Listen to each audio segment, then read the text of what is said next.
आणि टीम इंडियाच्या स्वागतासाठी आता संपूर्ण मुंबई सज्ज झालेली आहे आणि या संदर्भात अधिक बोलण्यासाठी आमचे प्रतिनिधी संजय दुधाणे सध्या आपल्या सोबत आहेत। संजय, टीम इंडियाच्या स्वागताची जय तयारी झालेली आहे, ओपन बस देखील आता दाखल झालेली आहे आणि संपूर्ण मुंबईच नव्हे तर संपूर्ण महाराष्ट्राला आता प्रतीक्षा आहे ती टीम इंडियाच्या मुंबईतील भव्य दिव्य अशा मिरवणुकीची। कशा प्रकारे क्रिकेट रसिक या ठिकाणी स्वागतासाठी उत्सुक आहे? सागर, भव्य अशा सोहळ्यासाठी खरं तर मुंबई सज्ज झाली। ऐतिहासिक असा विजय भारतीय संघाने मिळवला होता आणि तुम्ही बघू शकता वानखेडेचं हेच ते गेट आहे जिथनं ती बस आज जाईल आणि त्यानंतर आपल्या खेळाडूंचं कौतुक होईल। आज भारतीय संघ येतोय, काय जल्लोष राहील आपला? खूप जल्लोष राहील। जेव्हा हरलेली तेव्हा मी खूप रडलेलो आणि जिंकायच्या वेळी जेव्हा सूर्याने कॅच पकडली तेव्हा पण खूप रडलेलो, पण जिंकलो। आता इकडे सेलिब्रेट करायला आलोय आम्ही सगळे। डोळ्यांनी आज बसचं नयनरम्य दृश्य बघितलं, संध्याकाळी जेव्हा बस येईल तेव्हा काय जोश राहील, काय उत्साह राहील? तेव्हा नाचू आम्ही, एकदम जल्लोष करू। सागर, बघू शकता पूर्णपणे सगळ्या महाराष्ट्रातून क्रिकेट शौकीनांची पावलं ह्या मुंबईच्या क्रिकेट पंढरीकडे वळली आहेत। विशेषतः लातूरकडनं मधुमन पण खास क्रिकेट शिकून आलेत।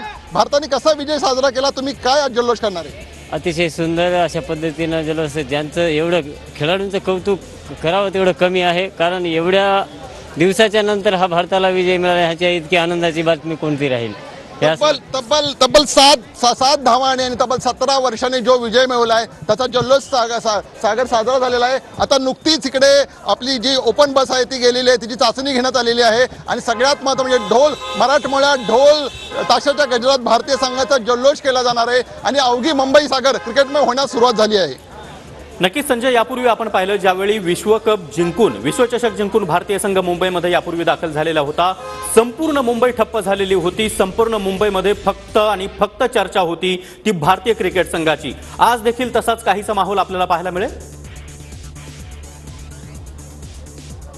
निश्चितच सकाळपासून इकडे पोलिसांचा प्रचंड असा बंदोबस्त आहे। मला आठवतंय 2007 मध्ये ह्याच मुंबईत धोनीने वर्ल्ड कप जिंकला होता आणि त्याची जंगी अशी मिरवणूक काढण्यात आली होती। त्यानंतर 2011 मध्ये जेव्हा सचिन तेंडुलकर सगळ्यांचा लाडका होता, धोनीच कर्णधार होता, त्यावेळेला ह्याच मुंबईत एक जंगी मिरवणूक काढण्यात आली होती आणि आज ही तिसरी वेळ आहे। खरं तर एक ऐतिहासिक अशी घोषणा आहे, एकाच शहराला तिसऱ्यांदा भारतीय संघाची मिरवणूक काढायची संधी मिळते, कारण की त्याचं कारण म्हणजे बीसीसीआयचं हेडक्वार्टर हेच आहे आणि ह्याच पॉली उमरीगार गेटमधून भारतीय संघाचं जेव्हा जल्लोषाचं स्वागत होईल, एक नवा असा इतिहास भारतीय संघाने सागर लिहिला होता आणि त्याचे साक्षीदार होण्यासाठी तो चमचमणारा कप कसा आहे, आपले खेळाडू तब्बल 5 दिवसांनी मायभूमीवर त्यांचं पाऊल लागलेलं आहे। ह्या खेळाडूंचं छोटीशी छबी बघण्यासाठी, त्यांच्या पाठीवर शब्दाची थाप मिळवण्यासाठी संपूर्ण मुंबईकर नव्हे सगळा भारत सागर सज्ज झालेला आहे। सगळ्यांची उत्कंठा शिगेला पोचली आणि सगळ्यात महत्त्वाचं म्हणजे सगळ्यांचं लक्ष आता कुठे असेल ते म्हणजे ह्या वानखेडे स्टेडियम आणि नरिमन पॉईंटवर, जिथे भारतीय संघाचा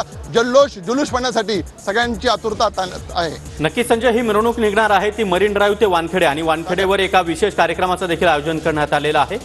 तर हा संपूर्ण कार्यक्रम जो आहे, संपूर्ण मिरवणूक आहे, त्याची व्यवस्था कशी करण्यात आली आहे?